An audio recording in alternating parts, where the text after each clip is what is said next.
Hola, muy buenas tardes para todos. Sean bienvenidos a este maravilloso espacio de interacción, de experiencias, de enseñanzas, de sonrisas y de gratos momentos que cada viernes abre el Club Cartagena para todos sus socios y sus amigos. Sean todos bienvenidos. Hoy les prometemos que vamos a pasar una tarde maravillosa con una invitada maravillosa. Va a ser una entrevista bastante especial. Les confieso que para mí, como comunicadora, va a ser un verdadero honor poder realizar una entrevista a una persona de las calidades de la doctora Manuela Berrocal Revueltas, quien honestamente no necesita mayor presentación porque estoy segura que todos ustedes han escuchado en algún momento de sus vidas hablar de ella, habrán leído una noticia en el periódico, habrán visto en internet algún logro o algún premio que esta doctora se ha ganado, que son muchísimos a lo largo de toda su exitosa carrera. Bueno, les cuento un poco sobre ella. La doctora Manuela Berrocal Revueltas es médica cirujana monteriana, egresada de la Benemérita Universidad de Cartagena, es especialista en cirugía plástica, reconstructiva y estética de la Universidad Complutense de Madrid en España. Gracias a ese incansable trabajo que ha desarrollado a lo largo de todos sus años profesionales, ha logrado ser la primera mujer en muchas cosas. La primera mujer en ser cirujana plástica en todo el Caribe colombiano. Además, fue la primera mujer presidenta de la Federación Iberoamericana de Cirugía Plástica en representación de las 23 sociedades nacionales que conforman esa federación. Además, fue ganadora de 5 becas para pasantías en diversos países de la Comunidad Europea. Lideró el programa de reconstrucción de mama post-mastectomía en pacientes con cáncer de mama en 1993 en el Hospital Universitario de Cartagena y es la autora de 2 técnicas quirúrgicas de cirugía de mama con cicatrices mínimas y además es la autora de un libro llamado Las 4 estaciones de las mamas. Ella ha recibido innumerables distinciones por esa larga carrera profesional y académica que tiene una vocación de servicio increíble, ya vamos a estar conversando con ella sobre este tema, y su pasión por enseñar a las nuevas generaciones la ha llevado a llevar muchos años dedicada a la docencia en la Universidad de Cartagena. Hablaba con ella y tiene mi edad de ser docente en la Universidad de Cartagena, 36 años, ya va para 37 años.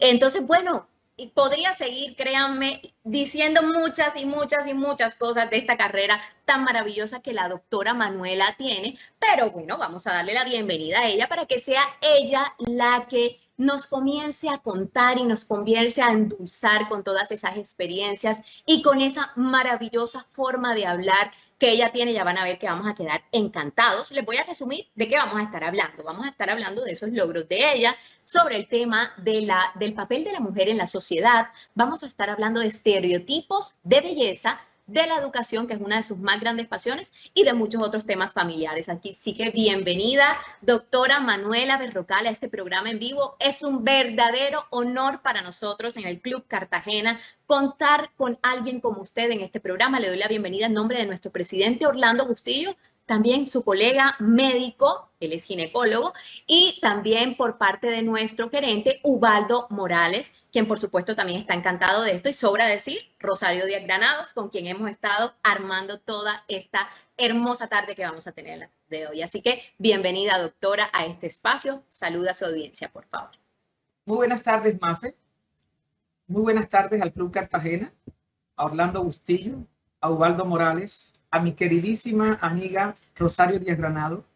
Pero sí quisiera comenzar esta charla de esta tarde diciéndote, Mafe, a Dios toda la gloria y todo el honor. Porque sin él, la presencia de ese ser maravilloso en mi vida, probablemente esta entrevista no la estaríamos haciendo hoy.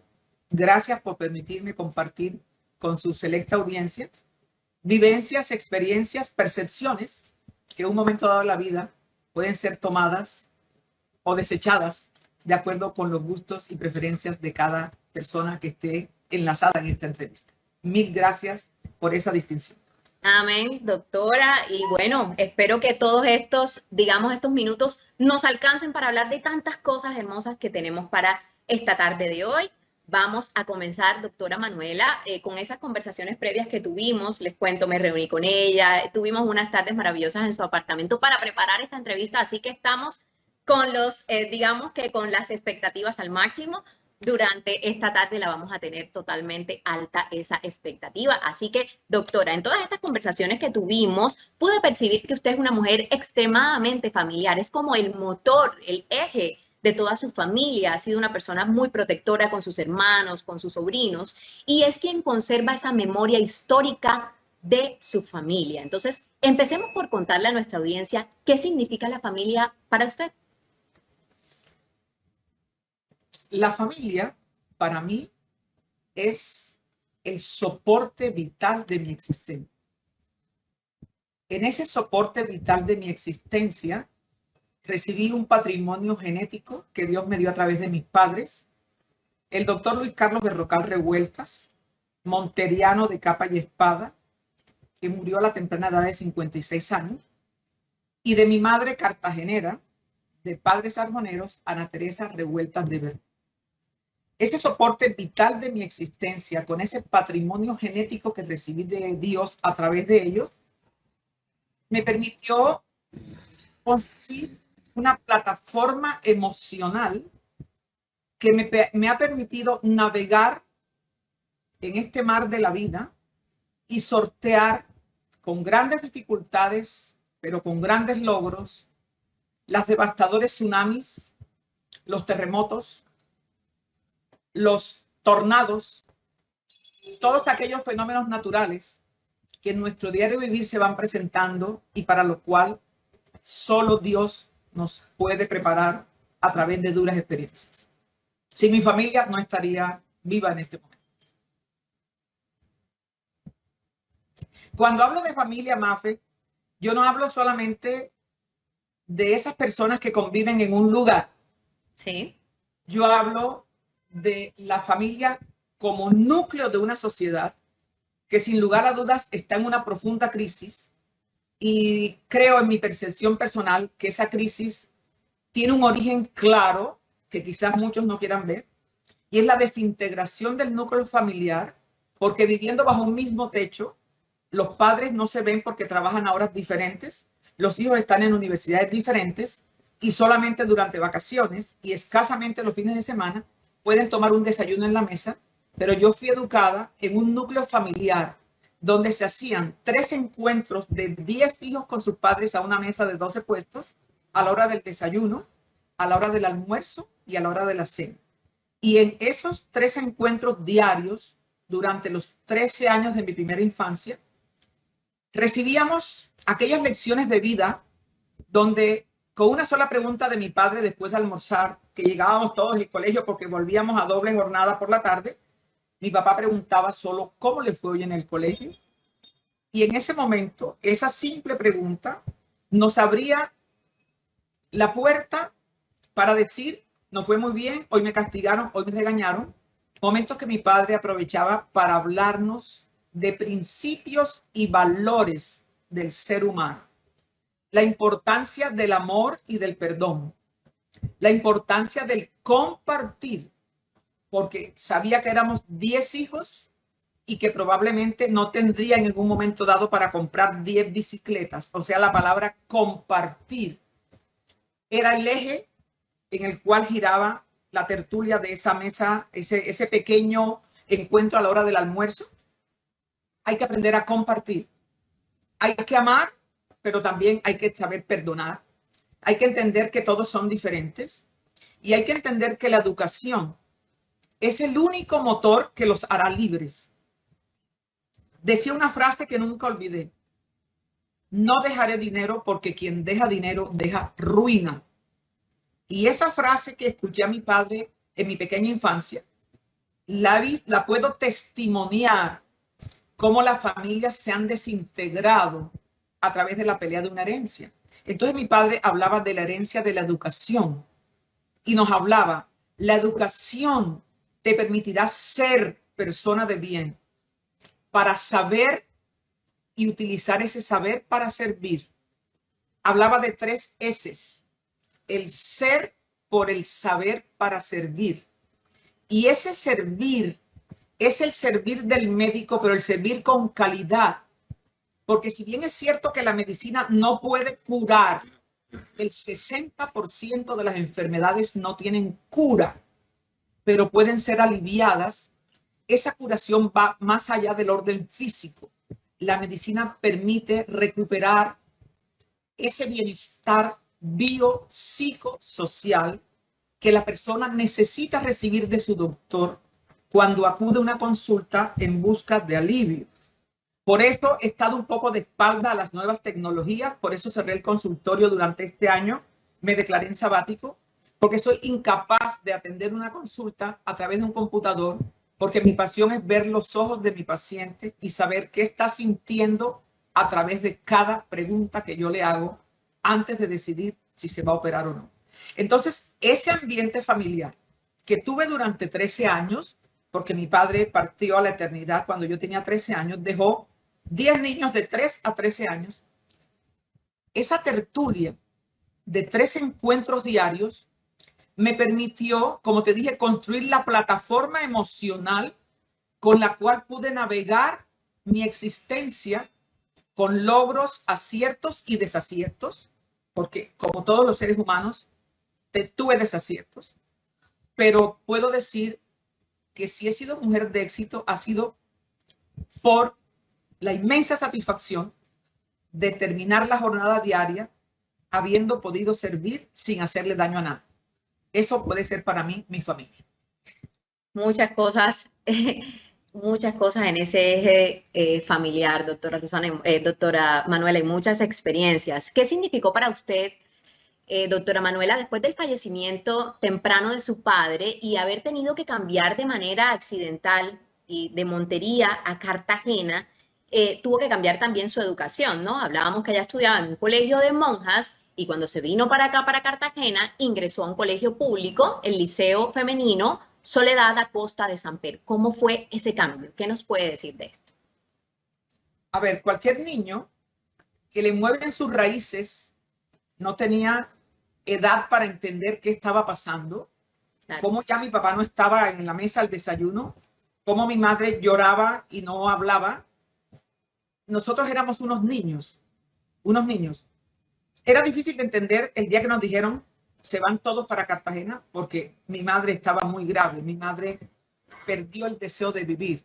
Ella tampoco entendía, mi padre le llevaba 22 años, que mi padre se hubiera muerto y no ella. Ella decía algo dentro de su infinito amor por mi papá, porque ese fue él que era el corazón, el eje de la familia y no me fui yo, que lo único que aporta es cuidar a los hijos. Esa era la visión que se tenía de la mujer. Entonces ella decidió que la enterraran con mi papá y al año mi madre era casi que un cadáver, era una persona totalmente caquéctica. Mi abuela materna, que es mi heroína, mi madre fue mi gran amazonas, mito o leyenda, la gran amazona de mi vida, pero mi abuela era mi heroína. Mi abuela vivía en Nueva York por circunstancias de una única hermana que le regaló una casa en Nueva York en el año 64. Mi padre muere en el 66. Cuando mi abuela viene que encuentra a mi mamá en ese estado de depresión, en ese estado de tristeza, tiene miedo de que mi madre muera y decide tomar a los 10 niños, irnos todos a su casa en Cartagena, que es la casa que todavía habita parte de mi familia, donde nos criamos, en el pie de la popa, calle de la Candelaria, que a mucho honor mi mamá decía, esta es la única casa donde todos los presidentes, los reyes, los emperadores, cuando van a la popa me saludan, porque la casa del pie de la popa tiene una terraza justo al lado de Profamilia y todo el que va hacia el monasterio de la popa tiene que pasar por la calle de la Candelaria. Entonces mi abuela nos trae aquí y obviamente mi abuela que está en Nueva York, que queda con 8 niños, 9 niños, porque a mi mamá la mandan a Nueva York a un tratamiento para recuperarla de la depresión, con mi hermana mayor por si a ella le pasa algo.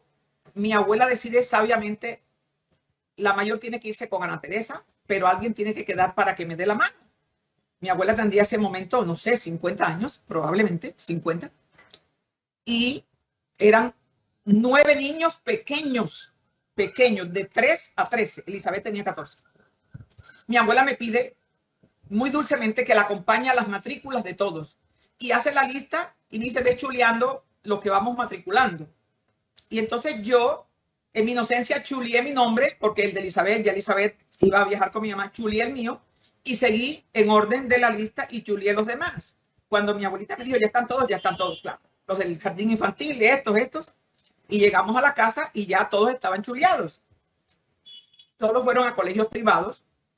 Y en el mes de enero, cuando mi abuelita me dice, Mane, ¿tu lista de libros? Le dije yo, mi lista de libros. Abuelita, me acabo de dar cuenta que a mí no me matriculaste. Esto para mi abuela fue como una bomba en su cerebro, en su corazón. ¿Cómo que a ti no te matriculé? Por esa circunstancia, por ese accidente de la vida, de a los 13 años acompañar a mi abuela a matricular 8 hermanitos, a mí se me olvidó la mía. Entonces mi abuela en un sentimiento de culpa dice, ¿qué hacer? Me perdona. Mi abuelita, pero yo estudio el año entrante. No, tú no puedes estar un año sin estudiar. Se acordó, como ella era de Arjona, que la rectora del Nacional Femenino era compañera de estudio de mi abuelita, era doña Eva Esther Herrera. Y doña Eva Esther Herrera es una mujer de un corazón, de una dimensión humana, que es un sol, es una luz. Mi abuela la llama y le dice, Aura, las matrículas se cerraron, pero siempre habrá una puerta abierta para tu nieta. Vete mañana a la calle de la Media Luna, al Liceo Nacional Femenino, que yo estaré allí para matricular a tu nieta Manuela. En esas circunstancias me matriculan a mí en el Liceo Nacional Femenino, pero con la absoluta convicción que tenía mi abuela de que el año siguiente yo iba para un colegio privado de monjas, que era La Presentación. Cuando entré a ese colegio, las experiencias no las alcanzaba a asimilar. Estaba rodeada de niñas de todos los estratos, pero en lo único que no se diferenciaban era que todas eran inteligencia superior. Todas eran inteligencia superior. Al punto que yo sentía que yo era como la bruta, como la que el cerebro no le daba. Yo era una niña de relativo buen rendimiento en colegio de monjas. Mi pasión eran las manualidades, bordar, trabajar con el barro, pintar. Yo ganaba dinerito dibujando lo que las monjas nos ponían a dibujar en el colegio. Yo le hacía, me pagaban 5 centavos. Entonces, para mí las manualidades eran todo, pero como colegio de monjas, la mujer se estaba educando para ser eje de maternidad, de educación, compañera del esposo. Y llego a un colegio absolutamente de avanzada, donde la primera clase de español fue el discurso de mi profesora de español, que nunca lo he olvidado. Aquí en este colegio vamos a formar integralmente a mujeres líderes que necesita Colombia. Estoy hablando del año 67. Este colegio tiene como misión la formación integral de líderes que regirán los destinos de Colombia. Y para que la mujer logre competir con el hombre, tiene que tener un nivel intelectual tan alto que le permita hablar de cualquier tema. Yo, wow, me quedé. Una mujer del siglo XX, finales del siglo XX, tiene que leer el periódico, interpretar el editorial, analizar qué dice la prensa capitalina, leer los clásicos de la literatura. Y yo, en mi casa llegaban todos los periódicos, pero para mi papá y para mi mamá, que era una lectora incansable. Pero a mí nunca me dijeron en el colegio que para ser una mujer de avanzada tenía que interpretar el editorial del periódico. Por lo tanto, en los primeros meses yo fui la peor alumna del colegio. La peor es que no pasaba de 2 a 2,5, 2. En lo único que sé que sacaba de 3 a 4 era en manualidades. Era excelente dibujando, era excelente en lo que me pusieron. Pero los profesores de matemática de este colegio eran los profesores de la Universidad de Cartagena, de ingeniería, de química. Yo no estaba preparada para ese cambio, y a los 3 meses, cuando yo vi que yo no superaba el 2, 2,5, no le llevaba las calificaciones a la abuela por pura vergüenza, le dije, abuela, yo soy la más bruta, me tengo que retirar, y la abuela dijo, no, hay que ponerle una psicóloga. Me pusieron psicólogo y me enseñaron a comprender que yo estaba en una transición de niña adolescente, que me arrancaron parte de mis raíces paternas y ahora estaba comenzando a crecer en el jardín de mis raíces maternas. Fue un cambio muy grande, muy grande. Luego de eso, pues, ¿en qué momento comienza a querer estudiar medicina? Háblenos de cómo pasó, cómo fue ese lapso entre entrar a ese colegio, decidir estudiar medicina e ingresar ya luego a la facultad. Y usted me contaba que pasó de desmayarse al ver un muerto a ser la mejor estudiante de anatomía de toda la promoción, en la cual además vale destacar que había 8 chicas que fueron compañeras suyas en el Soledad Costa de Samper. Se presentaron las 8 y las 8 pasaron en los primeros puestos, ¿cierto? Así es, así es. Lo más hermoso de todo esto es que cuando yo recibo la ayuda psicológica que me ponen en el colegio para ayudarme a entender que yo no era bruta, que yo estaba pasando por una crisis, era mi segundo tsunami. El primer tsunami fue la pérdida de mi padre. El segundo fue darme cuenta que era la más bruta del colegio, cuando en mi colegio de Montería era de las mejores. Y entonces esa ayuda psicológica me sirvió tanto que al final del año ya yo estaba en 3,5, 4, 3,5, 4, y mi abuelita me dice, ya tienes el cupo listo, vamos a matricularte a la presentación. Y le dije, no, abuelita, no, yo de este colegio no puedo salir. Todas mis alumnas son brillantes. Abuelita, tú no sabes lo que aprendemos ahí. Abuelita, y hablan 3 idiomas, francés, inglés y español. Abuelita, por favor, no me saques del Soledad a Costa de Samper. Yo te prometo que voy a ser una buena alumna. Gracias a ese semillero de mujeres brillantes que hoy engalanan la sociedad colombiana, porque hay arquitectas, ingenieras, investigadoras, sociólogas. Ese colegio producía diamantes. Ese colegio era depurador de diamantes. Cuando mi abuela entendió que yo no me quería desprender de mis compañeras, eran mi soporte, eran todo. Yo estudiaba, yo asimilaba todo de ellas. Dice, pero ¿cómo pueden saber tanto? Mi abuela dijo, bueno, te quedas en el Soledad Acosta. Además estaba feliz porque la rectora era amiga de mi abuela de colegio también. Cuando vamos a terminar, nos presentamos, vamos todas para la Universidad de Cartagena, cada quien escogió su profesión, nos presentamos, yo ni siquiera dije en mi casa, ya mi madre había regresado desde Estados Unidos, obviamente, ya recuperada con mi hermana mayor, y nos presentamos y vaya, cuando fuimos a ver las listas, salieron las listas, eso volamos. Los 8 primeros puestos de medicina estaban ocupados por 8 mujeres egresadas del Soledad Acosta de Samper. A ese colegio, todo el honor y toda la esencia intelectual que recibí cuando llegué por accidente a un colegio público en la calle de la Metel. Allí cuando entramos todas a medicina, aquello fue la locura. Los profesores que nos daban clase en el Soledad Acosta eran los profesores de química, de física, y yo decía, Dios mío, ayúdame. Nancy, Elvira, Marlene, todas, ayúdenme, yo no puedo con esto, esto es demasiado, esa matemática, esos señores. Con la ayuda de ellas superé y gané los exámenes, pero vaya sorpresa, entramos a anatomía y estaba Santa Clara.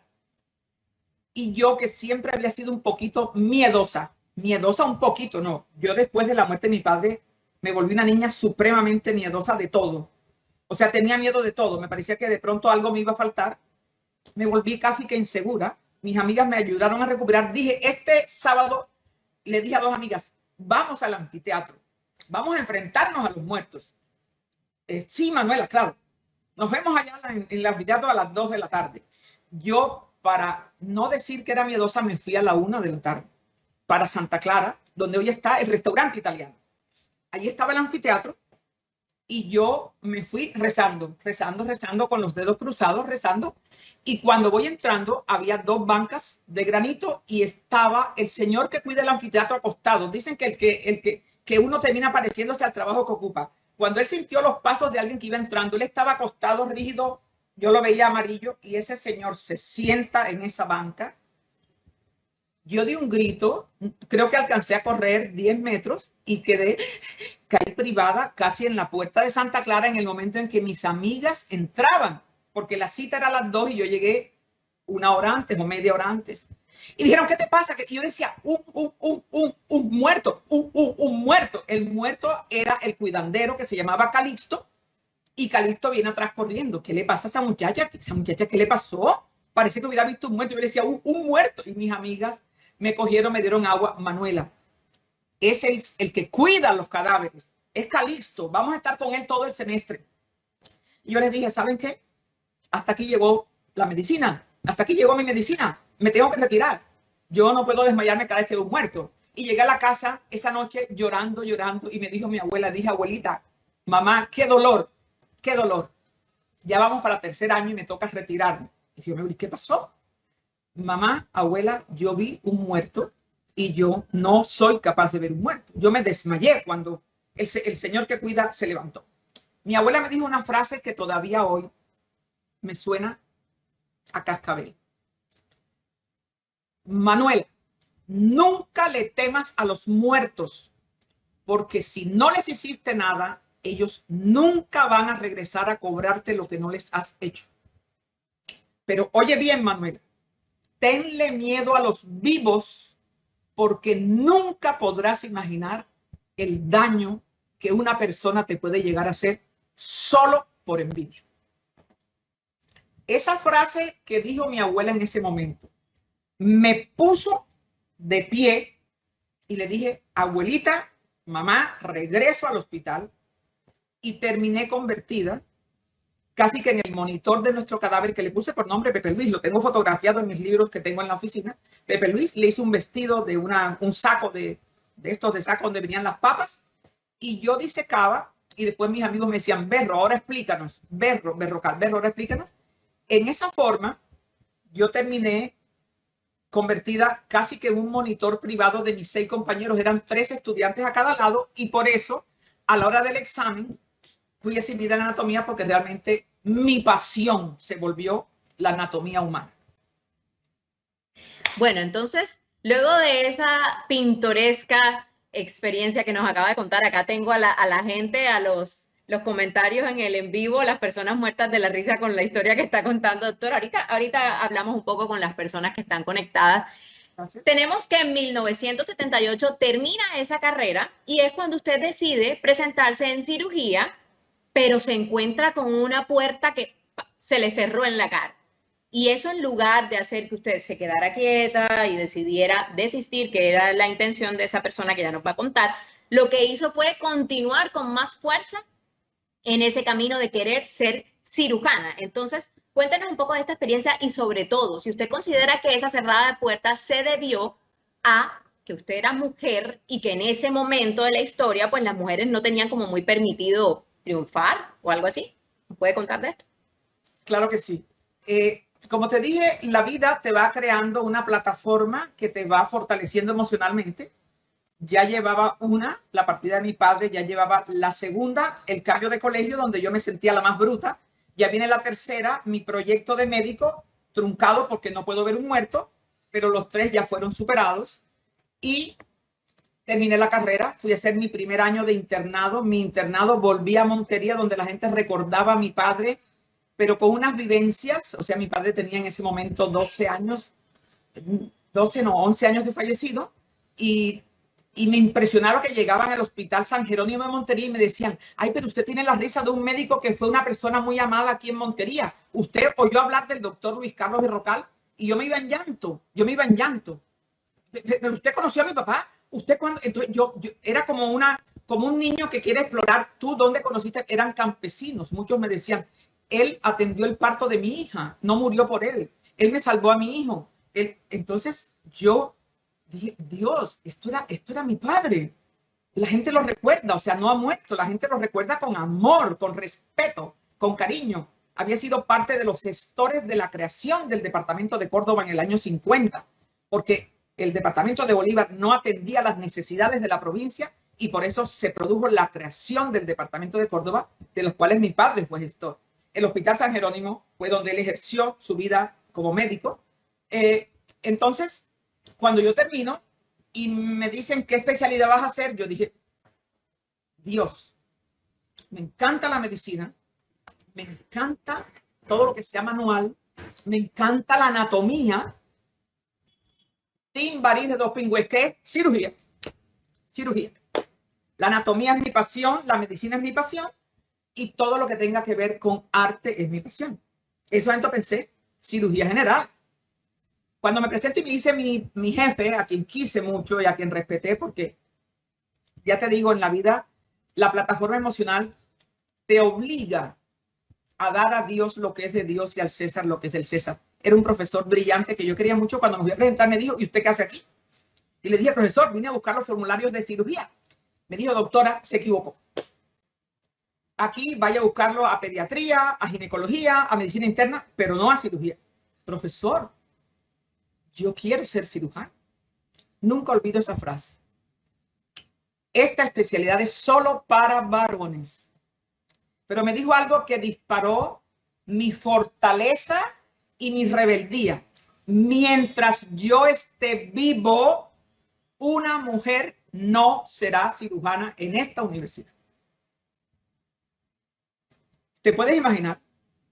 ¿Te puedes imaginar? Se me partió la plataforma emocional. Empecé a llorar casi a gritos y su frase fue, no lo tomes a mal, no te quiero hacer daño. Yo conocí a tu padre. Te estoy hablando como si fuera tu padre. Tú te tienes que casar, tú tienes que tener un esposo que te va a amar porque eres muy inteligente y vas a tener hijos que tienes que cuidar. Tú no sabes lo que significa la cirugía. Es sacrificio absoluto. Y yo le dije algo que todavía me suena doloroso. Ahora entiendo, doctor, por qué mi padre se fue a la eternidad cuando yo era pequeño. Porque ni él hubiera podido detener mi deseo de ser cirujana. Voy a darle la vuelta al mundo. Voy a ser cirujana. Y mientras esté dándole la vuelta al mundo, oraré por usted todos los días para que me vea regresar. Y me vio regresar. Y falleció hace solo 5 años. Murió pasados sus 90 años. Operé a 2 hijos, a su esposa.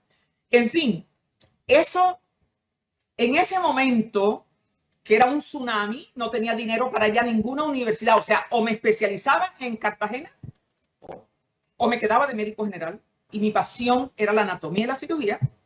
Me llevó a pensar en qué parte del mundo las mujeres tienen puerta abierta.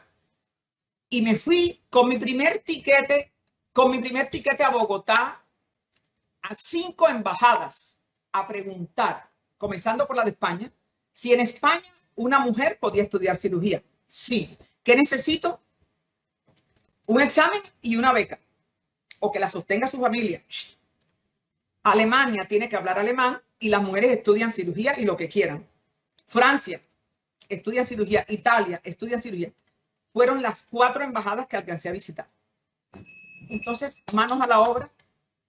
Trabajé todo mi internado, todo mi año de internado, no compré ni un helado y ni rural para comprar un tiquete para ir a Europa a presentar examen en esos 3 países y realmente saber si Dios estaba allí presente. Yo no lo veía, pero Él estaba allí presente. En cada tsunami, la mano de Él me sacó debajo de la ola y me dejó trepada en un arbolito hasta que la corriente fuera hacia atrás y pudiera yo ver claramente que había salido de la ola, de ese tsunami. Entonces, en este momento, voy a Europa, presento examen, me dicen aquí, claro, presento mi hoja de vida, eximida en anatomía, promedio de puntaje 4.25 de toda la carrera, que es muy alto. Yo no fui la mejor estudiante. Todas mis compañeras eran superiores a mí, pero ellas me motivaban porque yo estudiaba con todas ellas. Era un grupo muy compacto de niñas que éramos inseparables y todas nos apoyábamos, todas nos ayudábamos. Era una unidad familiar. Cuando voy a Europa me dicen, señora, lo único que le hace falta es el examen en la embajada y la beca. Vine, presenté mi examen en la embajada de España, ya había dejado mi hoja de vida, me aceptaron, entonces apelé a una beca en el ICT que obtuve para esos 3 años que me dieron, que no eran dinero. Vivía en la ciudad universitaria de la Complutense, donde cada país tenía un hotel estudiantil donde nos daban techo, un cuarto individual como en un hotel, ropa lavada, marcada todas las semanas y nuestras 3 comidas. No nos daban ni un peso, por lo tanto, cada una tenía que buscar cómo trabajar. Así que, bueno, la mayoría de las compañeras le giraban de su casa sus dólares el fin de mes, pero mi mamá me dijo claramente, lloró, no sé si te veré regresar, yo no te puedo mandar un solo dólar y tú lo sabes. Le dije, madre, yo más que nadie sé lo que tú has hecho por nosotros, por lo tanto yo no voy a esperar. Me di cuenta que en Europa se podía trabajar y estudiar, y además los latinos éramos todos muy unidos, como en una hermandad. Creamos una tuna donde había arpa, guitarras, de todo, y yo cantaba. en la Plaza Mayor de Madrid, los fines de semana, cantaba la tuna latinoamericana. No se imaginan el dinero que nos daban los fines de semana cuando la tuna salía en primavera, verano a cantar. Entonces, el mundo se abría. Tenía dinero cantando. Me encantaba cantar. Aprendía canciones de toda América Latina, de Perú, yo puedo cantar de cualquier país. Me dicen, pero ¿de dónde las aprendí? Es que era la forma de sobrevivir. Si no te sabías 2 o 3 canciones de cada país, no podías hacer parte de esa tuna. Entonces yo podía, si decían, canta Sapo Cancionero, Sapo de la Noche, Sapo Cancionero. Entonces era el sello de garantía para entrar a la tuna y con eso recibíamos dinerito para poder subsistir, además de la beca, hacer otro tipo de cosas. Entonces, realmente en Europa tuve la oportunidad de tener una educación tan diversa, un mundo tan infinito para la mujer. Allí nos preguntaban de dónde vienes, quién eres, quién es tu papá, quién es tu mamá. Jamás me preguntaron mis orígenes, solamente mi producción. Y eso me permitió forjar en mí una pasión por la cirugía, por el servicio. Y cabe señalar que todos los profesores que tuve en esa época eran jóvenes de la posguerra. Yo siempre cuando oigo tanto conflicto en Colombia, digo, Dios, es que aquí no hemos vivido la guerra en las ciudades, pero mis profesores eran gente brillante, eran mentes brillantes, eran escritores, eran pianistas, eran pintores, eran los niños de la posguerra que le quedó marcado en el alma que solo el estudio podía recuperar una nación, una familia. Esa fue mi experiencia en Europa. Mejor dicho, una gran experiencia y de allí en adelante, doctora Manuela, vinieron una cantidad de becas internacionales, pues allá mismo estuvo en Europa, ¿no? Estuvo en España, estuvo en Italia, estuvo en Alemania, estuvo en Yugoslavia, estuvo en Bruselas y finalizó en Estados Unidos en San Francisco, ¿cierto? Entonces, sí. Con esas becas, usted fue como aún ampliando más esos conocimientos adquiridos en la especialización y descubriendo nuevas pasiones. Allí fue donde comenzó con niños, con quemaduras. Entonces, cuéntenos cuáles fueron esas pasiones que fue descubriendo. A ver, nosotros teníamos al final del estudio de la carrera de cirugía plástica, España aún no pertenecía a la Comunidad Europea, por lo tanto no me exigía ser cirujana general. En este último año podías hacer el extramural y para eso tenías que presentarte a becas y te hacían una entrevista en el idioma. Cuando estaba en España, tuve una rotación por quemados y descubrí a un ser impresionante, maravilloso, que se llama, vive aún, el doctor Rafael de la Plaza, educado en Inglaterra, en el Queen Elizabeth Hospital, que era el hospital donde llegaban los grandes quemados, y el doctor de la Plaza fue nombrado director de la unidad de quemados de la Cruz Roja Española, la unidad de quemados más moderna que tenía España, y allí pedí una pasantía con él. Además de ser un restaurador de quemados, era un cirujano a otro nivel. Estando con el profesor de la Plaza, me tocó participar por primera vez en un congreso internacional de cáncer de mama y reconstrucción organizado por él, y allí descubrí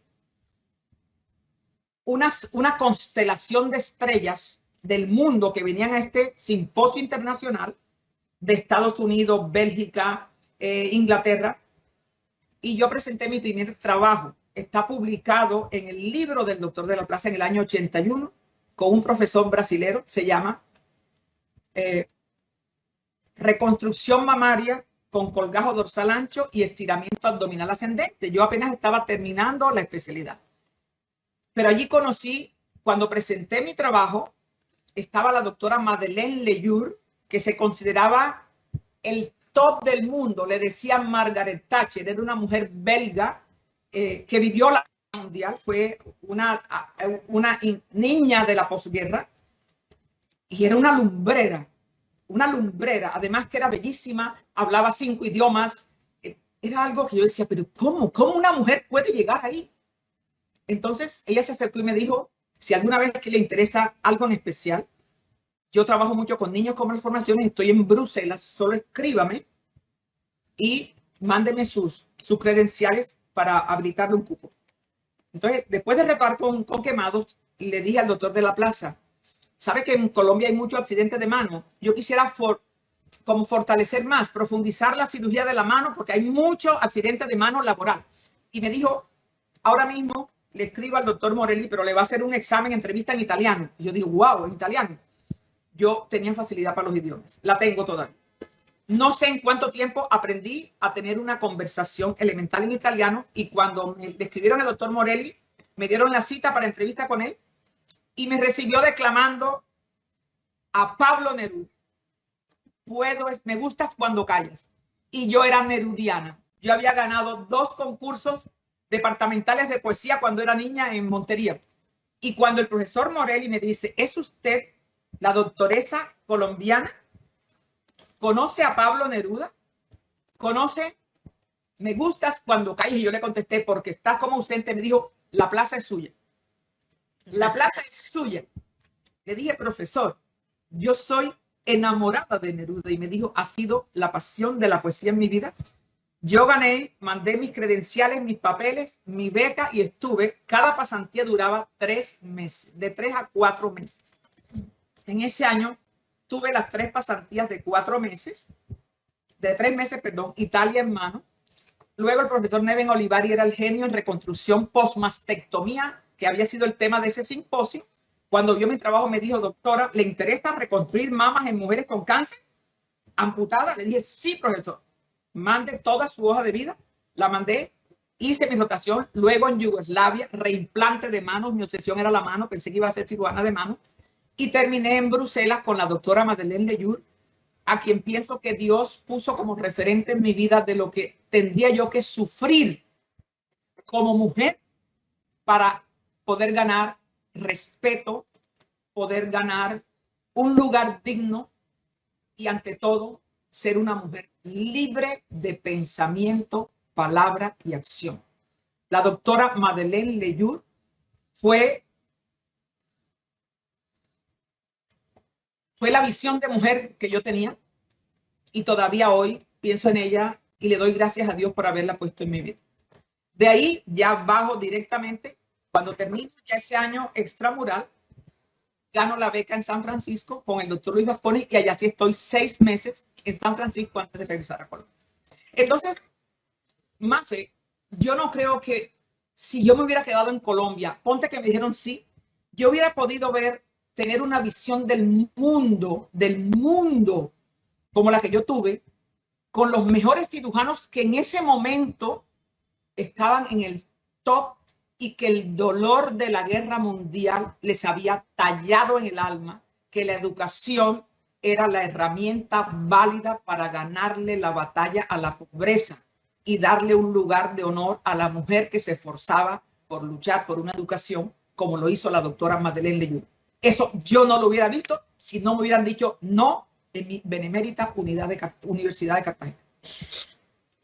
Fuerte esa reflexión, y sí, es una verdad, muy posiblemente se hubiera pasado. Doctora, en ese momento ya usted tenía un éxito ganado en Europa. ¿Por qué, a pesar de todo eso, usted decide devolverse para Colombia, específicamente para Cartagena? ¿Y qué panorama se encontró en la ciudad? Llegó con una hoja de vida que en ese momento no tenía ni un hombre ni una mujer, pues porque usted llegó a ser la primera mujer cirujana plástica reconstructiva en todo el Caribe colombiano. Entonces, ¿con qué panorama se encontró? ¿Qué pasó? ¿Tuvieron hospitalidad con usted? ¿Qué pasó? Cuéntenos de eso. A ver, Mafe, hablar la historia de mi vida me obliga a pensar que tengo un deber moral con el género femenino, de contarles algo que solo mi corazón guarda. Yo estaba profundamente enamorada. Iniciaste esta entrevista, me preguntaste qué es la familia. La familia es el soporte vital de mi existencia.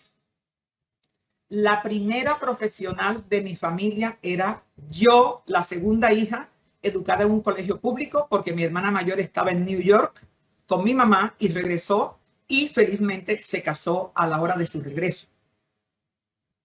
Si la familia es el motor o el soporte vital de mi existencia, y yo sabía que mi madre estaba sola, mi abuela había muerto, mi abuela murió un año antes de yo graduar. Mi abuela fue la primera persona que le dije, abuelita, te voy a contar un secreto.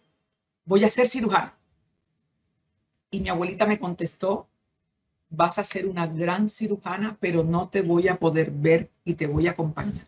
Y abuelita, ¿por qué? Si yo te quiero operar. Me dijo, porque me voy a morir ahora. Y mi abuelita se murió ese día, la acosté y murió.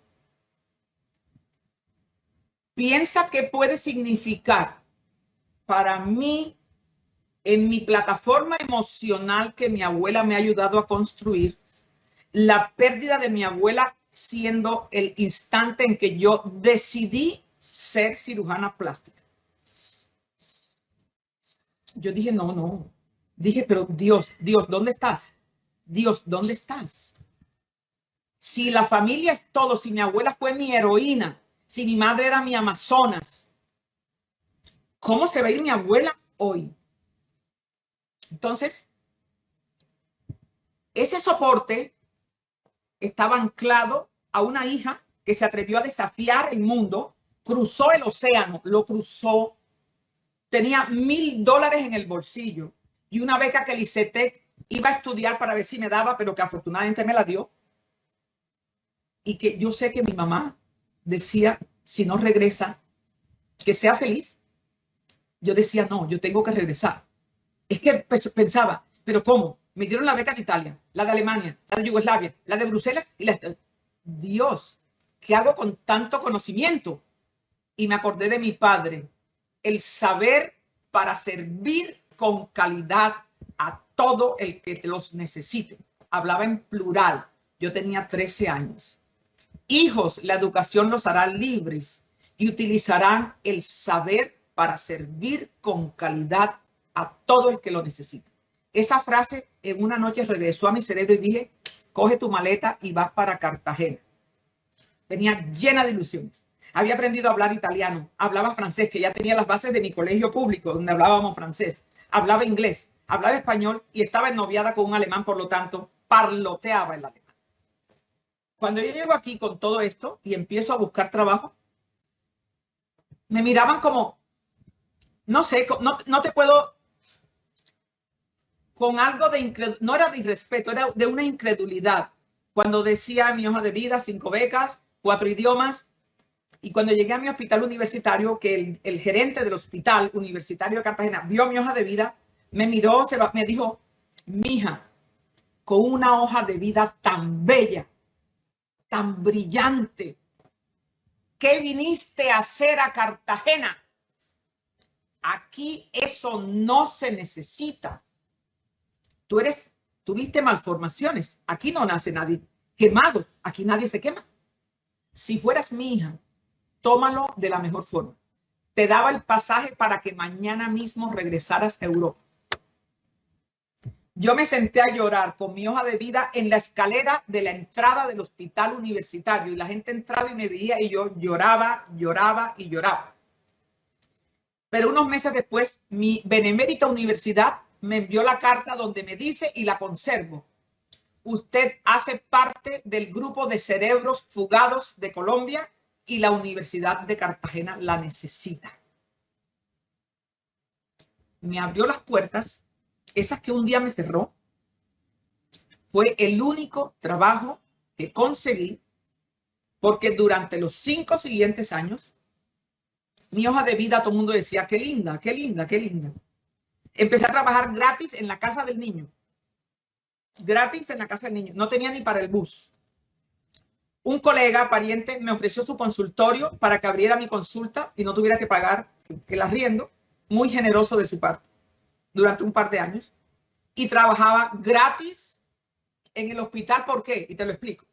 El hospital universitario es de la Universidad de Cartagena. Lo digo con toda la boca. Es de la Universidad de Cartagena. Se construyó en el lote de la Universidad de Cartagena y el edificio es. Los profesores podían tener la doble vinculación a la universidad y al hospital. Por lo tanto, recibían 2 sueldos, el de la universidad y el del hospital. Pero como el gerente me dijo que mi especialidad aquí no se necesita, equivalía a que yo no iba a recibir sueldo del hospital. Por lo tanto, mi único sueldo era el de la universidad, que para ese entonces, sin mal no recuerdo, era de 50 o 60 mil pesos. Te hablo de 38, 40 años atrás. ¿Cómo sobreviví? Porque le decía, Dios, dame un paciente, uno. Tú estás ahí, dame uno para que a mi madre y a mis hermanos no les haga falta nada. Y durante estos 38 años transcurridos, yo he operado no sé cuántos miles de pacientes en el hospital universitario sin haber recibido jamás un sueldo de ese hospital. Y eso puede probarlo cualquiera que le interese buscar las nóminas. Abrí la unidad de quemados donde se atendían en promedio 300 quemados por año. Un día me llegó un saludo. Doctor, el alcalde de Turbana le manda sus saludos y sus abrazos. Y dije, el alcalde de Turbana, ¿de qué me conoce a mí? Doctora, se quemó, estuvo muerto y usted lo salvó. Es el alcalde de Turbana. No me digas. Tengo miles de historias de lo que pasó en esa unidad de quemados, igual que más de 4,000 niños que hoy son psicólogos, ingenieros de sistema, médicos, odontólogos, niños que yo operaba a los 3 meses, que se les hacía el manejo integral en el hospital y también en la casa del niño. Y como te digo, no tenía sueldo ni de la casa del niño ni del hospital universitario.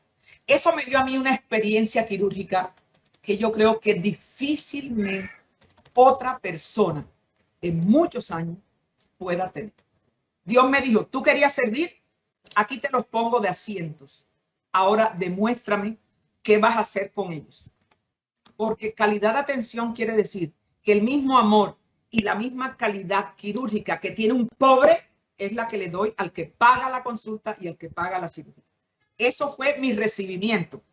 Nunca conseguí trabajo en ninguna institución porque todos me decían, pero qué bonita hoja de vida. Hasta que un día alguien me dijo en el Seguro Social, doctora, usted me tiene conmovida, va para 4 años viniendo a buscar si ya le salió el puesto en el Seguro Social. Pero yo tengo el deber moral de decir, mientras su hoja de vida no tenga el respaldo de un senador o de un político, usted no va a conseguir trabajo en ninguna parte. ¡Wow! Le dije, usted esperó 4 años para decirme a mí que le pusiera la hoja de la carta de un político a mi hoja de vida. Doctor, a mí ningún político me ayudó en Europa. Ningún político sabe cuánto trabajé y cuánto estudié. ¿Y usted espera 4 años? Una hoja de vida como la mía no se ensucia con la carta de un político. Y todavía lo repito. ¿Qué tal? Una hoja de vida como la mía no se ensucia con la carta de un político. Por eso No. nunca tuve trabajo en ninguna institución. Me siento feliz. Mira que me siento feliz. ¿Cómo no, doctora? Si es que eso es un logro, o sea, una verdadera lección, mejor dicho, que usted le dio a muchas personas que le cerraron esas puertas. Yo digo, Dios, ¿dónde estaba? Dios estaba ahí. Estaba ahí. Dios estaba ahí. Me estaba diciendo, querías estudiar, querías ser cirujana, lloraste mucho cuando te dijeron que eso era muy pesado para mujer. Ahora saca tus agallas, saca tu energía y dedícate a los que te necesitan, aunque no tengas sueldo. Dios estaba ahí. Bueno, ahora, ya que estamos hablando de ese tema de la mujer, bueno, quiero contarles, hacer un paréntesis, contarle a todos los que están conectados que nos vamos a extender un poco más, porque como verán, hay muchos temas que hablar. La doctora Manuela habla delicioso, así que no vamos a terminar a las 5 de la tarde como normalmente terminamos, nos vamos a extender un poco más, así que les agradecemos que sigan ahí conectados. Ahí tenemos nuestra audiencia súper fija, en este momento todo el mundo conectado, por favor no se nos vayan a ir, y agradezco de verdad por este apoyo para poder realizar esta transmisión a Pedraza Producciones, que siempre está allí acompañándonos y haciendo que podamos ver tan linda esta transmisión y que podamos gozar estas maravillosas tardes todos los viernes. Entonces, doctora, me hablaba en este momento del tema de la mujer, ¿sí? Entonces, vamos a pasar ahorita, luego de hablar de todo este paso por la medicina, de su vida familiar, vamos a meternos un poco a hablar de la mujer, doctora Manuela. ¿Cuál considera usted que es el rol de la mujer, teniendo en cuenta la cantidad de estereotipos que existen alrededor de esto? Entonces, ¿cree usted que verdaderamente existe un papel para nosotras las mujeres en la sociedad? ¿Cuál o cuáles serían estos roles? Mira, Mafe, cuando uno está enamorado del conocimiento, ya no hablo del conocimiento como tal, me gusta leer la historia de la medicina, antropología, etcétera. Si tú lees rápidamente la historia de la humanidad, que en el libro Las Cuatro Estaciones, el primer capítulo dice del paleolítico a la modernidad. En ella hago un recuento de la mujer y la simbología de las mamas, pero de las cosas más maravillosas fue descubrir que en el paleolítico superior, 30.000 años antes de Cristo, las sociedades eran matriarcados. ¿Y por qué eran matriarcados? Se demostró que las Venus del Paleolítico, que son esculturas pequeñas, tienen como dato sobresaliente mamas gigantes, porque la mujer estaba considerada como el centro garante de la perpetuidad de la especie humana. Solo la mujer puede parir y solo la mujer puede amamantar. Pero no solamente puede parir y amamantar. En el Paleolítico superior, en los matriarcados, las mujeres dirigían la comunidad. Luego aparece el mito o la leyenda de las amazonas en Turquía. No se saben si fueron mito o leyenda. Mujeres que en un matriarcado se amputaban un seno para disparar la flecha y vencer en la guerra a los hombres.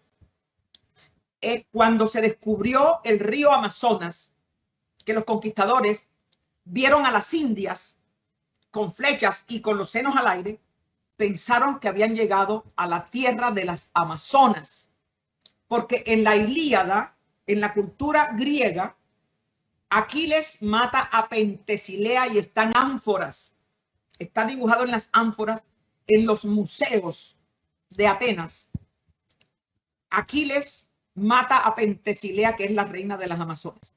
Entonces la mujer siempre ha tenido un rol preponderante en la sociedad, pero con el transcurrir de los años fue quedando relegada solamente al patrón de la maternidad, cuidado de los hijos y acompañar al esposo. ¿En qué momento? En la era cristiana, el rol de la mujer entra en esa fase de sumisión en la que ella no puede competir con el hombre. No se te permite competir. Es más, ni siquiera demuestres que eres inteligente porque es casi un peligro para el varón casarse con una mujer inteligente. Hoy, siglo XXI, crisis de la humanidad. La familia se ha reencontrado de nuevo y el nivel de desastre político-administrativo ha demostrado que mujeres como Margaret Thatcher en Inglaterra pudo sacar a Inglaterra de la recesión económica después de la Segunda Guerra Mundial. Que Angela Merkel en Alemania fue reelecta durante 8 o 12 años como primera ministra y pudo sacar a Alemania de la crisis económica por la que atravesó después de la Guerra Mundial. Tenemos a Bachelet en Chile. ¿Qué nos está diciendo esto? Que si bien es cierto, tenemos un rol como madres, como esposas, como compañeras, lo único que no tiene derecho la mujer es a fomentar un machismo que la lleva a tolerar el maltrato, porque la mujer es la que alimenta el machismo cuando permite que un hombre la bofetee, la ningunee, la pisotee, y ella sigue silenciosa y callada por miedo a lo que la sociedad diga. Somos personas, no somos objetos. Somos compañeras, no dependientes. Busco un compañero, yo no busco un jefe para acompañarme en mi vida. Entonces la mujer está llamada a liderar los grandes cambios del siglo XXI, pero lo que sí creo que tiene que tener presente es que no puede permitir la dilución del núcleo familiar, porque en el momento en que la madre desaparece en su rol de núcleo de familia, la sociedad entra en crisis y esta sociedad está destinada a desaparecer si no se toma esta experiencia del COVID como un toque de campana de lo alto. La sociedad moderna va hacia el abismo. Yo lo decía ayer hablando con unas amigas. Yo estoy viendo el comienzo del juicio final, porque la familia ya no existe. No puede ser que ambos trabajen en horarios diferentes y que cuando llega nadie se sienta a la mesa para ver cómo le fue con los hijos. Los hijos no tienen patrones a seguir. Están encerrados en su cuarto, cada uno con un tablet, cada uno con un teléfono. Mi madre decía, el siglo XXI se llamará la sociedad del silencio. Todos llegan a la casa y cuando dices buenas noches nadie contesta porque están viendo la utilización de las redes y no escucharon porque tenían algo puesto en los oídos. Estamos yendo hacia el mundo del silencio. Ya hasta escribir español es una vergüenza. Cuando tú lees un texto mío en WhatsApp, es como si estuvieras escribiendo una carta a puño y letra. Cuando veo ese poco de letrica, digo, ¿esto qué es? O sea, el idioma de Cervantes se puede destruir de esta manera. Te quiero con un TQ. No, escríbeme te quiero y ponme 1000 corazones. No me pongas TQ. No tienes derecho a dañar el idioma de Cervantes. Entonces yo pienso que este campanazo del COVID nos invita a una profunda reflexión como mujeres. ¿Quieres ser libre? Sí. Pero no se te olvide que haces parte esencial. Eres el corazón del núcleo familiar. No solo para parir y amamantar. Es que tienes que congregar a la familia en unidad para compartir, para servir, para amar y para perdonar. Eso yo lo llamo familia. Muy bello, muy bella su reflexión acerca de la mujer y de la familia. Y bueno, cuando comenzó a hablarnos de la mujer, nos habló de algo muy importante y es el tema de el amamantar, el ser madre. Entonces, aquí nos vamos a esa pasión que usted tiene como cirujana por las mamas, ¿verdad? Ese maravilloso órgano femenino que es capaz de amamantar una nueva vida, que además es un símbolo en nuestra sociedad de feminidad, de sensualidad, de erotismo, de belleza, de empoderamiento. Entonces me gustaría, haciendo ese preámbulo, doctora Manuela, que nos haga, que nos cuente un poco sobre su libro, Las 4 estaciones de la mama, y todo ese recorrido histórico que usted realiza del tema de las mamas desde el Paleolítico, pasando por la Edad Media, Renacimiento y llegando hasta nuestros días.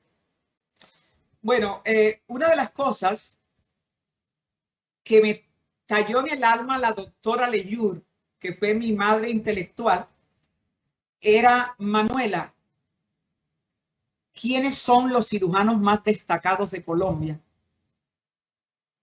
Pues yo nunca había salido de Cartagena, por lo tanto, le decía, bueno, en Cartagena está el doctor fulano y fulano, ¿qué han escrito?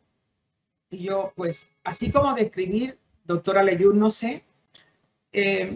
¿Quiénes más? Le dije, bueno, yo tengo entendido que está el doctor Felipe Koifman, que es un rumano de la posguerra que se nacionalizó en Colombia y murió el año pasado. Y muchos otros cirujanos brillantes que están en Bogotá, Medellín, Cali, pero no podría decirle, doctora Leyur, que han escrito porque no he leído nada de ellos. Sé que hay otro médico uruguayo, Miguel Orticochea, que trabaja con niños con apasionado de colgajo de reconstrucción, un uruguayo de la posguerra. Mira que todo te lo llevo a la posguerra, esos hombres genios. Y entonces ella me dijo algo, Manuela, si algún día tienes algo que decir, no te limites a decirlo en un congreso, tienes que escribirlo, porque lo que no se escribe nunca fue dicho y nunca existió. En ese momento me acordé de otro de mis poetas favoritos, Jorge Luis Borges, que tiene la frase célebre, el hombre tiene memoria de olvido. Pero lo doloroso es que el hombre olvida todo lo bueno del género humano. Lo único que recuerdan son los defectos y las malas noticias, porque nos han bombardeado los medios de comunicación con mafia, narcotráfico, corrupción, que es el patrón o el pan nuestro de cada día. Pero es difícil encontrar en el periódico que te hablen de este colombiano, o ahora porque la niña que está en la NASA, pero eso lo hablaron un día. Entonces yo dije, ya tengo 35 años de profesor, ya me voy a jubilar. Doctora Leyur, lo que no escribas nunca existió, nunca fue dicho. De las cosas más divinas es la mama. Yo me eduqué con una técnica clásica que era en ancla. Se llama T invertida, desarrollada por suecos.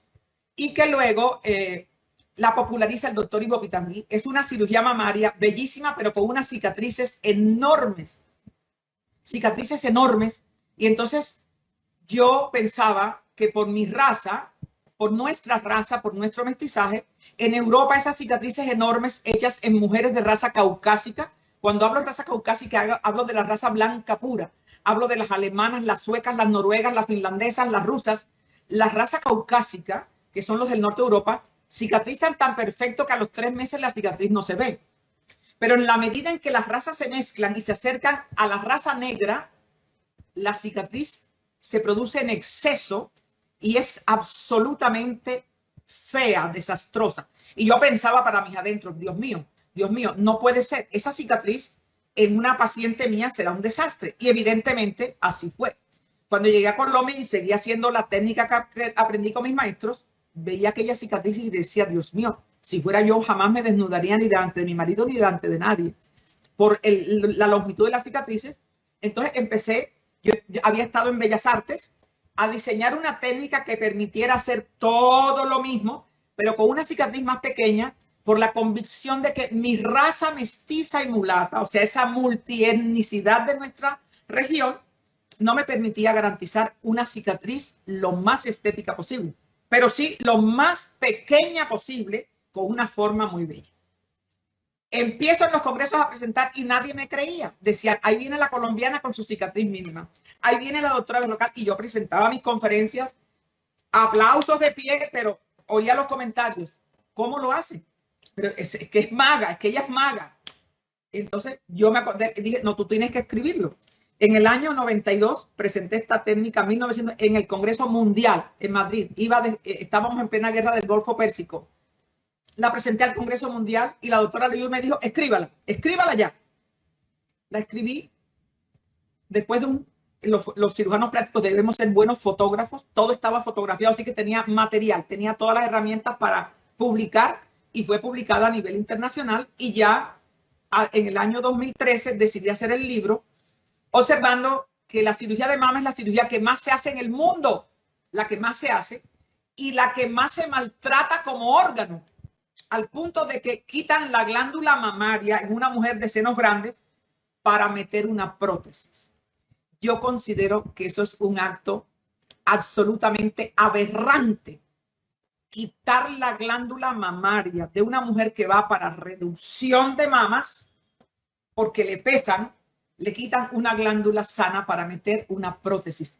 Eso no tiene justificación ni científica, ni ética, ni racional, y contra eso he luchado, y por eso mi libro se llama Las 4 estaciones, que comprende las mamas grandes, las que no tienen mamas, las mamas que se caen por la lactancia, que es el otoño, y la mama que se pierde por un cáncer, pero que se debe reconstruir, que es el invierno de la mujer.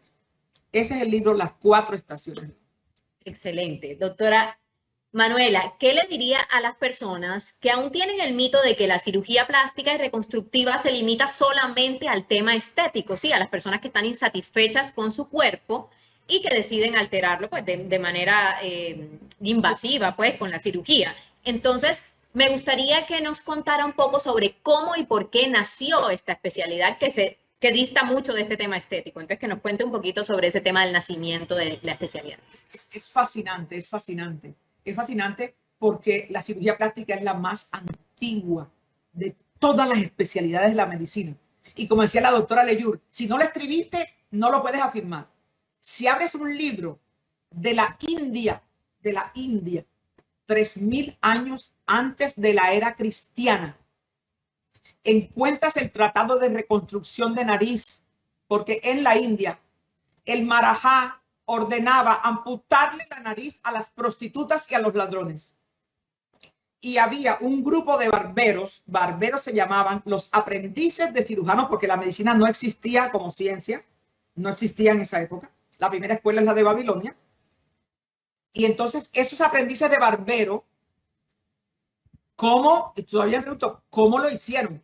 Dejaron un libro donde toman un colgajo de piel de la frente y en una catacumba operan, óigame bien, operan. ¿Cómo les daban anestesia? No sé si le ponían heroína, amapola, pero los operaban en las catacumbas y a las mujeres y a los hombres que tienen la nariz amputada, las reconstruían 3000 años antes de Cristo con un colgajo frontal que se llama colgajo indio.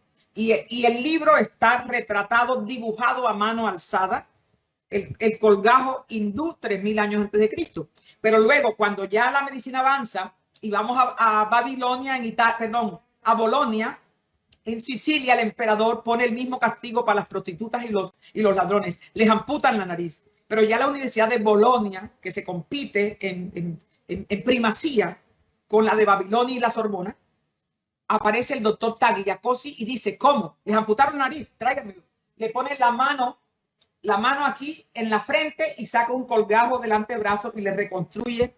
Se llama colgajo de Tagliacozzi. Estamos hablando de la historia de la humanidad. Cuando los hindúes hicieron reconstrucción nasal, no existía la palabra medicina. Habían curanderos y barberos. Entonces, luego vienen las guerras.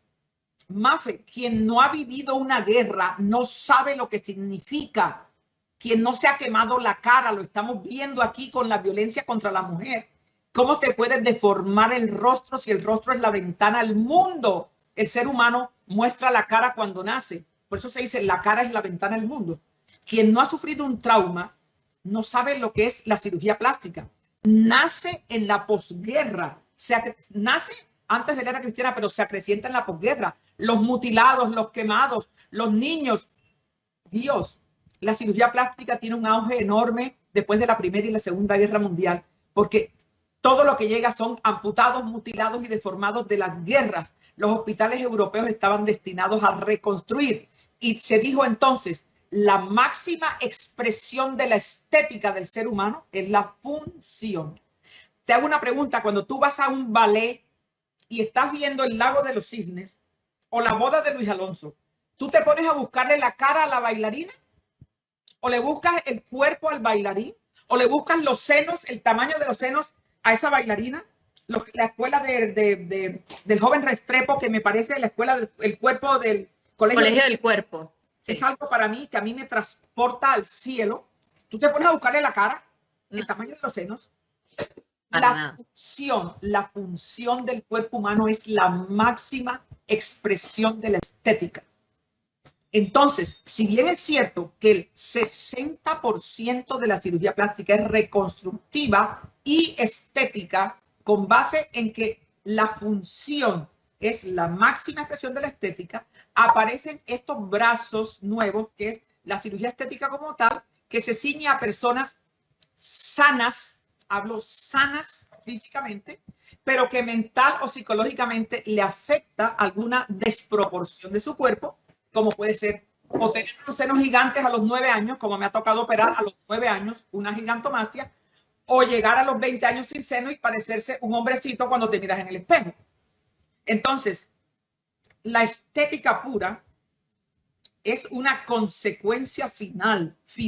Es que la cirugía estética como tal aparece después de la guerra. Yo creo que si estamos leyendo bien, en los años Madame Noël en Francia, quizá estamos hablando de los años 40, 50, la guerra acaba en el 45, pero el boom de la cirugía plástica es la cirugía reconstructiva. Entonces nos dio el privilegio de poder devolver la proporción al cuerpo, armonizar el cuerpo. La belleza es proporción, es equilibrio, la belleza es armonía. Pero los griegos, la cuna de la filosofía, la cuna, Atenas, de los pensamientos griegos, decían, uno de los grandes filósofos, la belleza del ser humano no es lo que ve con los ojos, porque la belleza del ser humano trasciende. Y eso se refleja cuando pasa una vieja por la calle y los hombres la voltean y las mujeres bonitas dicen, oye, ¿y esta vieja que tiene? La belleza no es lo que ve a través de los ojos, la belleza trasciende. Entonces la cirugía estética nos ha permitido perfeccionar o corregir algunas pequeñas imperfecciones que te devuelven el equilibrio, pero que no son los que te dan la eterna felicidad. Totalmente de acuerdo. Entonces, ¿cuál vendría siendo, doctora Manuela, su percepción sobre ese boom que tuvo en algún momento y que sigue teniendo la cirugía netamente estética y cómo se ha mercantilizado todo ese tema de lo estético? Mafe, el Dios del siglo se llama dinero. Y el dinero corrompe. Si una persona se acaba de graduar y sueña con ser famosa porque en su interior la felicidad está cifrada en la fama y en el dinero, ella va a querer operar 10 pacientes en un día, aunque todos les vaya regular. A mi edad te digo, opero uno y le pido a Dios que le vaya muy bien. Soy la única cirujana en el mundo que no tiene redes. Bendito Dios, no tengo redes. Y cuando pregunto cómo me encontró, me dice, doctora, le pregunté a la nube. Dije, ¿cómo así que a la nube? ¿De qué me está hablando? Y me dice mi sobrino, tía, todo lo que escriben sobre ti va a una nube. Y ponen Manuela Berrocal y aparece de la nube, lo bajan y ya, tú no tienes que tener redes. Dije, pero a mí me dijeron que si no tenía redes, yo tenía que cerrar el consultorio. Entonces, ese Dios dinero ha trivializado una especialidad que es divina, porque el fin es devolverte el sano equilibrio de la proporción entre lo físico y lo psíquico. Pero si tú no eres una mujer inteligente, si tú no te has educado, tú sueñas con conseguir el hombre de tu vida a través de unas mamas que parecen balones de fútbol, y dime qué hombre no se para durante un partido de fútbol a aplaudir a su equipo cuando ve pasar una mujer con 2 balones de fútbol. Esa mujer que no tiene una preparación intelectual de pensamiento crítico, analítico, cree que el fin de su existencia está en conseguirse un hombre con unas mamas del tamaño de unos balones de fútbol, o lo que está de moda ahora, que es peor, unas nalgas que no caben en ninguna parte, porque si van en un avión tienen que comprar 2 puestos para poder meter 2 nalgas, una en cada silla. Eso se puede llamar estética. Eso es lo que están vendiendo los medios masivos de comunicación. Yo pienso que ahí hay una gran responsabilidad, le cabe plena a los medios masivos de comunicación, que se prestan para vender un estereotipo de belleza que es irreal, que es desproporcionado, que no tiene ningún tipo de valor esencial. Porque yo te acepto que te pongan las nalgas, ok, ponte las nalgas, pero dentro de la debida proporción, porque la proporción y el equilibrio es la verdadera belleza. Ponte los senos que no los tienes, pero que vayan armonizados con tu tronco. Correcto. Pero no te quitas la glándula para que te metan una prótesis. Entonces, todo este boom tiene que ver con la falta de pensamiento crítico y constructivo que se le ha metido a la mujer en la cabeza a través de los medios masivos de comunicación.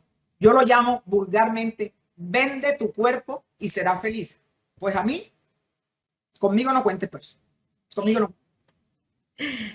Y estoy segura que todos los que lo siguen saben que usted realmente todo lo que está diciendo lo pone en práctica en su consultorio. Y sí, digamos que es completamente cierto todo eso. Fíjese que cuando uno dice, cuando comenzamos a publicar este tema del en vivo, de la belleza, alguna persona me preguntó como, pero ¿qué va a hablar una médica que hace cirugías plásticas sobre el verdadero sentido de la belleza? Yo como que, a ver, o sea, es ahí donde uno se da cuenta que el tema... Porque no conocía la esencia de la cirugía plástica. Correcto, la esencia de la verdadera esencia de la cirugía plástica. Entonces me parece que realmente todos los que estamos escuchando estamos aprendiendo muchísimo más sobre este tema y como desmitificando el tema de la belleza y todo este tema de los estereotipos. Bueno, última pregunta porque quiero leerle muchos comentarios que me han llegado. Doctora Manuela, sabemos que usted es una mujer con una inclinación muy fuerte por el arte, que en algún momento pensó que como la medicina le estaba cerrando tanto las puertas, quizás en el arte hubiese podido encontrar las puertas abiertas. Entonces, la pregunta es si usted cree que hubiese sido tan exitosa si se hubiese ido por el camino de las artes. A ver, lo del éxito es muy relativo, Mafe.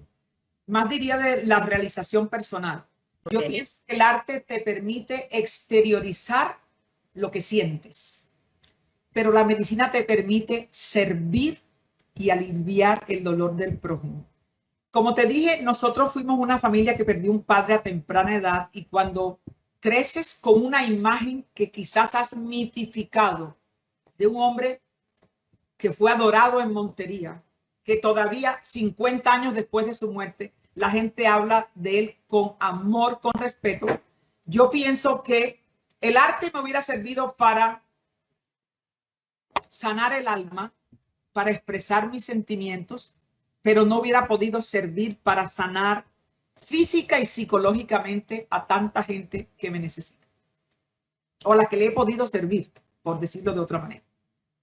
Ok, interesante esa visión, esa reflexión. Bueno, le cuento que tenemos muchos comentarios que nos han ido llegando durante toda esta transmisión. Realmente le han dejado unos saludos muy hermosos. Hay personas que están conectadas desde otros países que nos han ido escribiendo. Entonces vamos a compartir algunos, ya que el tiempo ahora sí se nos está agotando. Entonces, comenzamos con Eva María Campo. Dice, educación, la mejor herencia. Abrazos desde Houston, Manuela. Divina. Muy linda. Por acá nos dice Norma Díaz, la mejor herencia es la educación y los valores. Ana Cecilia Orozco, de acuerdo, la educación, el motor de la familia, la sociedad, la ciudad y un país. Marta Ligia Vega dice, Manuel, eres un gran ejemplo a seguir. Mayito Truco, con nuestro corazón, doctora. Berly Judith dice, Doc, usted es la mejor. Tulia Porto, espectacular. Yamila Berrocal, mi papá lo quería mucho y decía que era el mejor médico, muy inteligente, refiriéndose a su papá. Bueno, hay hasta allí para que le deje un saludo a todas estas personas hermosas que le han dejado estos comentarios y sigo con algunos más. Muchísimas gracias a todas ustedes, primero por haberse tomado la generosidad de dedicarle tiempo a compartir estas vivencias. Muchísimas gracias. Todas esas expresiones nutren mi alma y creo que le dan mayor peso y valor a mi existencia. Muchas gracias. Y usted también nos ha nutrido el alma a nosotros, con toda seguridad, doctora Manuela. Por acá nos dice Claudia de Truco, el médico no la conocía, lo logró. Seguramente ahí fue cuando usted habló de el que le dijo que no iba a ser cirujana. Ahí con toda seguridad se fue el comentario. Mónica Murra, qué maravilla. Simón Lefure dice, lo de la tuna no me lo sabía. Es de la doctora Leyur. Es Ajá. de la doctora Leyur. Qué linda. Bueno, qué lindo que esté conectada a todas las cosas bonitas que ha dicho. Perdón, ¿no se le escuchó? Gracias, Simona. Tu tía fue mi mayor referente en mi vida profesional. Ha quedado súper claro en este programa. Bueno, Marcela Castellano, gran ejemplo a seguir, berraca y todavía llena de sueños. Por acá dicen también Claudia Luna, estoy maravillada, fascinada con la pasión y perseverancia de este ser. Alba Portnoy, excelente conversatorio. Manuela Berrocal, mi admiración y respeto. Ramón del Castillo, qué buen ejemplo de tenacidad y éxito. Eres una mujer excepcional. Felicitaciones. Emilia Belén, María Candelaria Martínez, Tania Cabrales, Marta Bajaire, felicitan a Manuela ampliamente. Lilian Bajaire, orgullosa de ti. Luli, ay, nos faltó comentar lo de Lulú. Bueno, pero todos los que están allí saben que ese es el, digamos que como la conocen a ella en Montería, sobre todo, ¿cierto, doctora? Mi apodo de infancia. El apodo de infancia. Luli, te queremos y admiramos muchísimo. Cecilia Vélez, maravillosa mujer. El Club Rotario Cartagena de Indias, muy orgulloso de su socia honoraria, doctora Manuela Berrocal. Gracias. Regina Bajaire, Lulú, siempre has sido una mujer exitosa, entregada a tu familia, a quien queremos mucho. Dios te siga dando mucha sabiduría y puedas seguir ayudando a quienes te necesiten. La Prince Martínez dice, en la educación está el crecimiento y el desarrollo de un país, una mujer fuera de serie. Es una superwoman. Qué bella. Qué bella. Linney Ursola, qué orgullo, prima, grandiosa, fuera de serie. Tatel Pacheco, gran ejemplo de ética y humanidad. Rosina Restepo, maravillosa cirujana. Felicitaciones. Por acá dice Mimi Hacime, maravillosas experiencias y muchas enseñanzas que me dejó como docente. Ahora entiendo por qué era tan exigente y nos impulsaba a dar lo mejor de nosotros siempre. Qué belleza. Bueno, aquí valga la cuña, esa es mi hermana. Divina. Esa es mi hermana que le está mandando ese saludo tan lindo. Por acá dice Claudia Luna, estamos escuchando todos en casa. Mi mamá, Santico Cortesero de Luna, te manda un abrazo muy grande desde la Universidad de Cartagena. Mejor dicho, y podría seguir. Voy a leer estos últimos y ya nos vamos. Junior Bustillo, bueno, nuestro presidente le deja un saludo muy lindo, muy lindo. Esta mañana me escribió y me pidió leerlo, vamos a leerlo. Por acá dice, a mi amiga, colega y pariente doctora Manuela Berrocal, cariñosamente, Lulú, Mi gratitud por haber aceptado esta invitación para que escuchemos su vida. Como docente de la Facultad de Medicina ha dejado una impronta en cada uno de sus estudiantes y en los pacientes que ha atendido a través de muchos años, tanto privados y muchos que se han beneficiado de ese talento en su forma gratuita, generando campañas por mejorarle la vida a tantos niños de la región. Y su reconocimiento internacional es motivo de orgullo para la medicina colombiana. A Lulú, gracias, un beso, Junior. Mire qué belleza de mensajes le han dejado, doctora. De verdad que estoy muy conmovida con tantos mensajes lindos. Matitono, qué privilegio estar escuchando a una mujer tan culta y sensible, gran ser humano y profesional. Un abrazo desde Suiza. Le dejan por acá. Gracias, Mati. Ángeles de Barraza, Manuela, te admiro mucho. Un abrazo. Y bueno, y podría seguir porque siguen y siguen y siguen llegando, doctora, pero bueno, creo que ya debe estar cansada de tanto que hemos hablado. Esta hora y media que hemos estado conectadas realmente ha sido una bendición para mí, que la estoy acá entrevistando. Usted me decía que han sido pocas las entrevistas que ha dado en su vida, así que esto ha sido un verdadero privilegio personal para mí que usted nos haya concedido esta entrevista y poderla acompañar hoy, y todo lo que conversamos para prepararla realmente ha sido de gran aprendizaje y enriquecimiento para mí, doctora. Sé que usted está conmovida, me lo había anticipado, me había dicho, estoy segura que voy a echar la lloradita tan linda, pero bueno, mire, llegó hasta el final, o sea, nos fue súper bien con ese tema. Así que, doctora, realmente le mando un abrazo enorme de parte de todo el Club Cartagena por habernos abierto las puertas de su vida, de su casa literalmente, y nos haya brindado esta hora y media que ha sido una gran bendición para todos los que la estamos escuchando. Sabemos lo que cuesta un tiempo con usted. Es muy importante este espacio que nos ha brindado. Así que, doctora, pues la dejo para que se despida de toda esa hermosa audiencia que se ha mantenido ahí súper firme. Es que todavía está todo el mundo conectado después de hora y media y ahí siguen y me siguen llegando mensajes. Así que, bueno, la dejo para que se despida de esta audiencia tan hermosa que nos ha acompañado. Mil y mil gracias al Club Cartagena, a todos sus directivos, a Mafe, a Rosario Díaz Granado y a todos los que se han conectado para compartir